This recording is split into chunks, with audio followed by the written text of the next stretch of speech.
mi hermano lo acusaron de violador y asesino. Sufrió la condena social. Eso fue muy feo para él y la familia, expresó David Romero. Y agregó: no le temo a la justicia, le temo a la injusticia. Siendo salteño, me duele, porque sobran los casos que han quedado impunes en nuestra provincia. Dolorosa, tortuosa, es la malograda investigación por la desaparición de María Calle. La porteña diseñadora de indumentaria de 29 años, vista por última vez el 8 de julio de 2011 en el paraje Aunor, a la entrada de Salta. La semana pasada, la justicia federal sobreseyó a Héctor Romero, que se encontraba acusado ni más ni menos que de secuestrar, violar y asesinar a María Calle.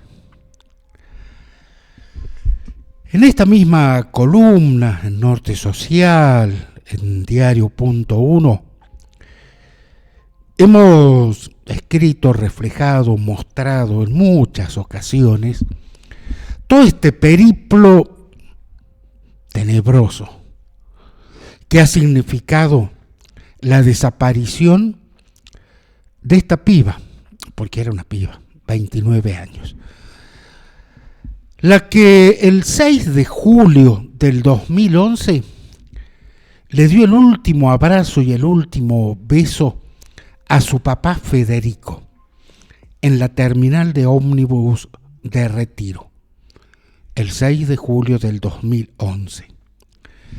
Habían salido de la casa de San Telmo, en la ciudad de Buenos Aires. La chica había logrado una oportunidad en San Salvador de Jujuy, haciendo lo suyo, que era diseñar y vender sus creaciones, porque de eso se trata el diseño de indumentarias: crear ropa, crear diseños, si se quiere, hasta crear moda. Porque lo que a ella le gustaba era esa mixtura, esa combinación de estilos entre andino e hindú. En definitiva, es indio, con algunos toques también modernos, cierta onda setentista, hippie, y eran modelos muy lindos, muy exclusivos, y para eso cargó en un gran bolso mucha ropa, además un bolso chico y su mochila personal. Y en San Salvador de Jujuy lo esperaba un amigo, y este amigo iba a ayudarle en los primeros pasos: la casa donde iba a vivir, el local en el cual iba a vender, y los contactos, las relaciones. Estaba todo planeado ya. Eso convenció finalmente a Federico, que veía como todo papá el hecho de que se vaya tan lejos la nena, más de 2.000 kilómetros de distancia, desde su San Telmo hasta la capital jujeña. Pero en definitiva era tomar un colectivo, un ómnibus de larga distancia, desde la ciudad de Buenos Aires hasta San Salvador de Jujuy. Más o menos unas 18, 20 horas de viaje. Se subía en un colectivo y se bajaba en la terminal donde le esperaba el amigo. Sin embargo, en el viaje, por sentirse perseguida, María Calle no era no era adicta, no era delincuente, no era una mujer en situación de riesgo, como se le suele llamar en la criminología, a personas que tienen a lo mejor una vida complicada, muy cercana al delito, sea por la droga, sea porque se dediquen al robo, sea por el lugar en donde transitan, que puede ser la calle, vivir en la calle o trabajar en la calle, en absoluto. Era una chica de familia. Pero se sintió perseguida. Parece que hubo una situación de acoso, se bajó en Tucumán y ahí se dio cuenta, primer percance, que ya no tenía, por ejemplo, su documentación y dinero. Pidió dinero, recibió dinero, no era como ahora, que con una transferencia uno puede tener en su celular y disponer del dinero. No, había que esperar un giro postal. Estamos hablando del año 2011. 13 años, hace 13 años. El 8 de julio se van a cumplir 14 años. Entonces tenía que esperar un giro postal, que era el depósito de dinero en un correo y retirar en otra oficina de correo, en este caso en Tucumán, el dinero. Lo obtuvo. Y sucedió algo parecido al trayecto entre Buenos Aires y Tucumán. María Cayo no es que era una tonta, y ya lo dijimos, tampoco era una drogadicta con algún trauma persecutorio. Entonces se bajó en el puesto de Aunor. Y de allí es que se la va a ver, las cámaras la van a mostrar la última vez el 8 de julio. Es la última imagen que se tiene de ella. Porque María Cayo desapareció. Y pasaron, bueno, en ese momento, en ese 2011, fue la sensación. Y un montón de hipótesis, y dijeron que la habían visto en el Hospital San Bernardo, en Torsalito, en La Rotonda, en Joaquín B. González, en el límite con Jujuy, en San Salvador. Dijeron que la vieron drogada, dijeron que la vieron sucia, dijeron que la vieron haciendo dedo, testimonios contradictorios, algunos falsos. Se dio una recompensa que llegó en su momento a 5 millones de pesos. Obviamente crecieron las demandas, los llamados dando información, que eran, en el mejor de los casos, informaciones que no llevaban a nada, o en algunos otros, delirios. Es muy común que cuando se ofrecen recompensas, o a veces sin recompensa, la gente llama, reitero, a veces por buena intención, pero otro es simplemente por la morbosidad de ensuciar la cancha, de embarrarla, de aportar falsos datos. Bueno, una mente retorcida se puede decir que lo puede hacer. Para quienes están observando por el streaming, ya en YouTube o en otras plataformas, acá es donde se la ve a María Cayo el viernes 8 de julio del 2011 caminando en Aunor. Recordamos que ella había llevado un bolso grande, que fue a la bodega, obviamente, que es el que perdió. Un bolso chico y una mochila. Y acá la vemos caminando con un colgante, un bolsito colgante. Y es la última imagen que se tiene de ella. Se la ve aparentemente normal. Hablábamos de la investigación, de seguir los datos, las sospechas. Si bien es común que hasta el día de hoy son centenares las personas que hacen dedos en las rutas argentinas, Hace muchos años atrás, para esa época era mucho más habitual, ahora se tiene un poco más de miedo, tanto por los que se detienen a recoger a una persona que hace dedo, como el riesgo que puede significar a qué vehículo me subo, quién es esta persona. Pero antes era muy común hacer dedo. Y resulta que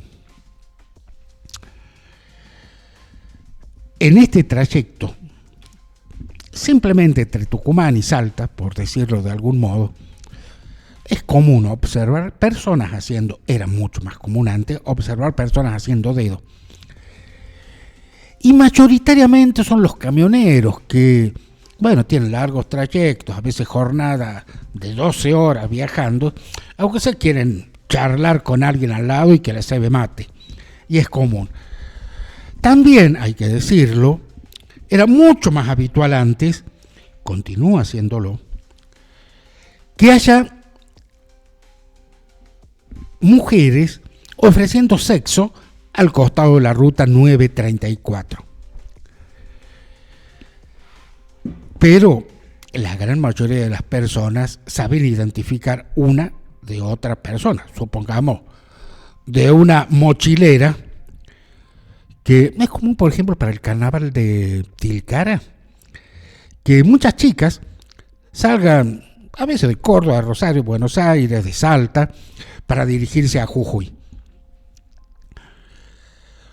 Y se percibe cuál es la diferencia entre una mochilera, una chica haciendo dedo, y una mujer que está ofreciendo sexo a cambio de dinero.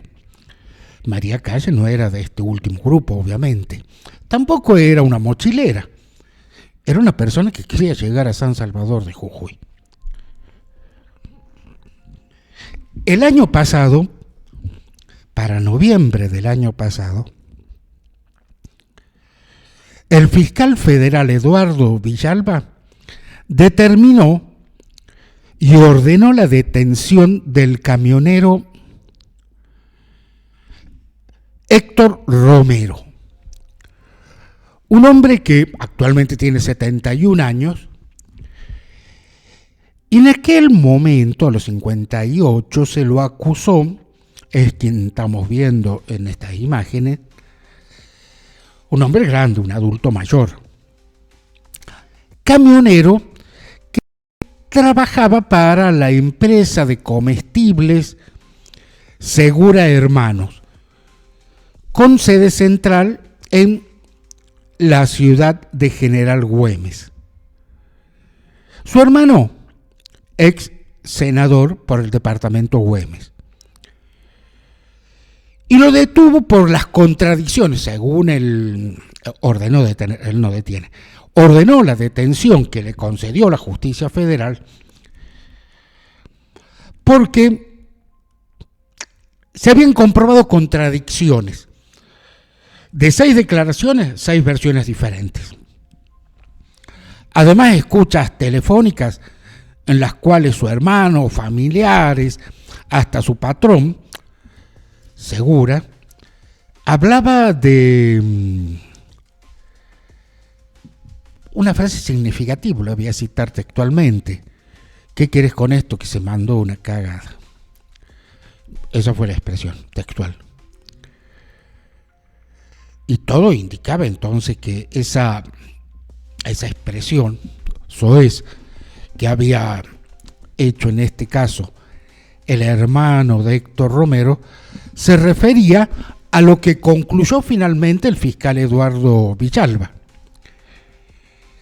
que era que a la altura de la rotonda de General Güemes, la que lleva a General Güemes y a Salta,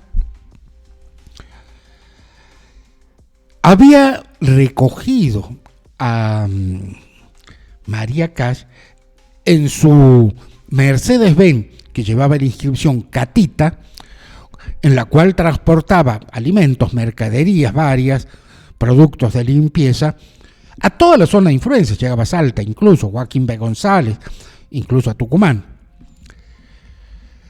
Paradójicamente, se desprendían dos versiones dadas por el mismo Romero.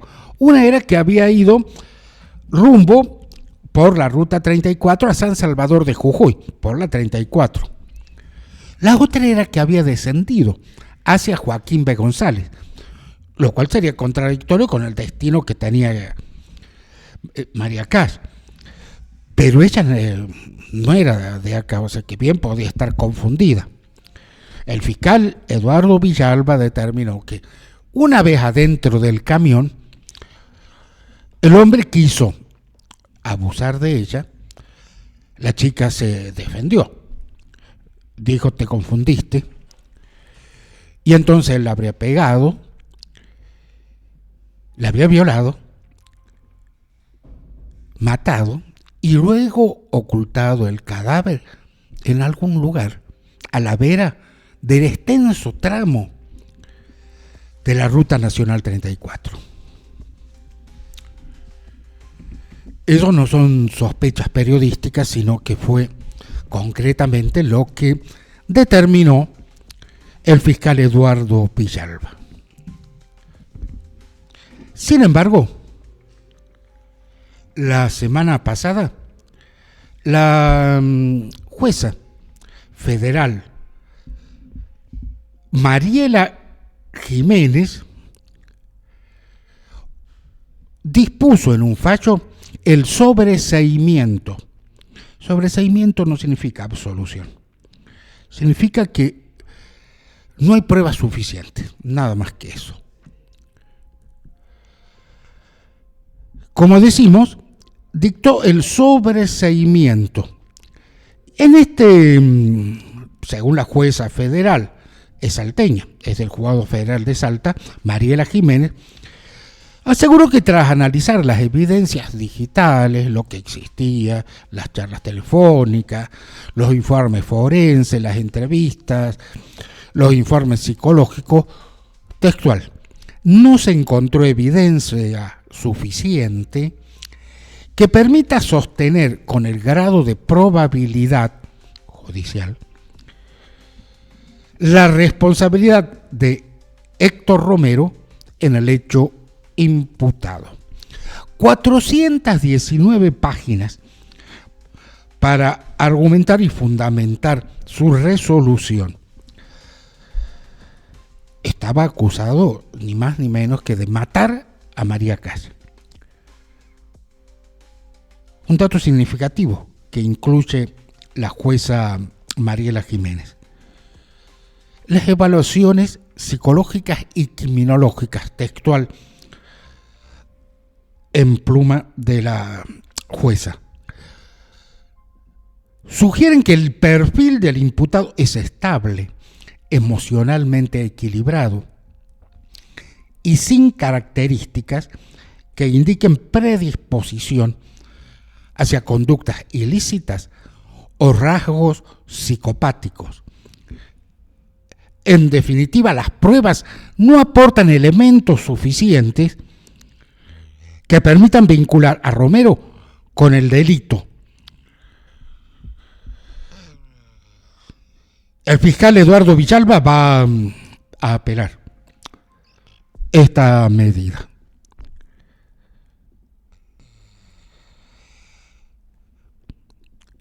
Sin embargo, la jueza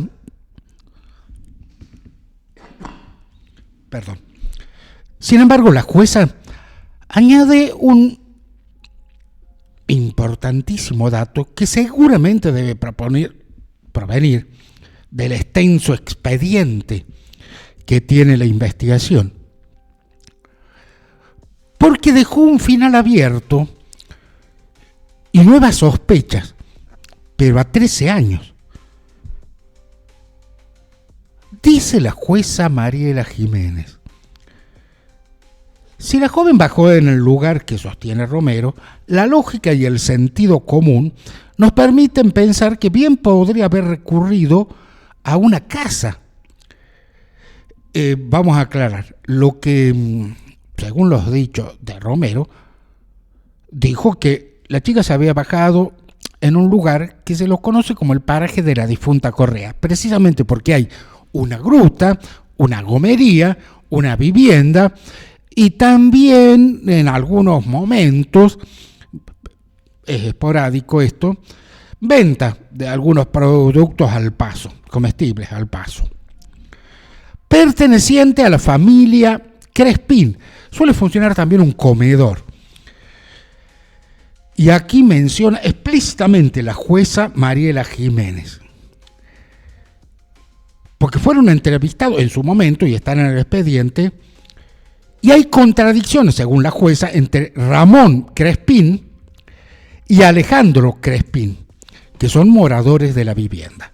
En definitiva, lo que sugiere, y una sugerencia judicial determina directamente una hipótesis, que procesalmente debería ser investigada por el fiscal, en este caso el fiscal Eduardo Villalba. Es que el nuevo sospechoso es la familia Crespín y que María Cash desapareció allí, en el paraje de la difunta Correa. Sin embargo, este es el lugar, lo estamos viendo en las imágenes, donde funciona esta vieja, antigua comería, situada al costado de la gruta de la difunta Correa.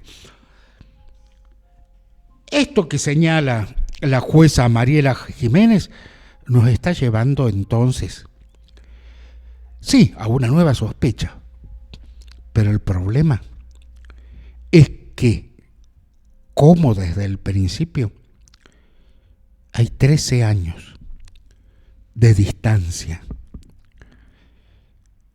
En 13 años, todas las pistas se pierden. En 13 años es muy difícil, no vamos a decir imposible, pero muy difícil